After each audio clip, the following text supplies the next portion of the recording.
Behind the image, I photographed Alok. They are this amazing artist, comedian, poet, writer, an activist, and just kind of everything that we need in the world right now. I'm often asked whom I would love to photograph, and Alok was top five, top three on that list for sure.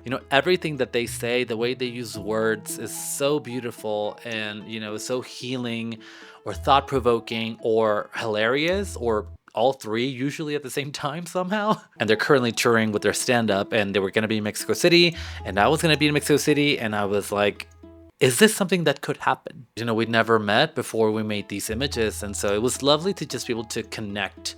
And they were so generous with their time and their energy. Photographing someone backstage before they go out to perform is one of my favorite things to do. I just find it so fascinating to feel their energy before a show and kind of get a glimpse of how they prepare to perform. Oh, and this image was the first one we did, and I knew I was in for something special with Alok as soon as this happened because Alok immediately just sat on this chair with this beautiful dress and showed that duality of the masculine and the feminine, and there's such ownership and truth, and it's embodied, in just the way they sat for this one simple image. This image was one of my favorites. I wanted to have an image that hinted at this idea of visibility. Alok has this massive spotlight on them wherever they go. They've become a central figure on this idea of visibility for the community. So I really wanted an image that spoke to that. For my tech people, I photographed everything with my Hasselblad camera. Everything that's environmental is a 35mm lens,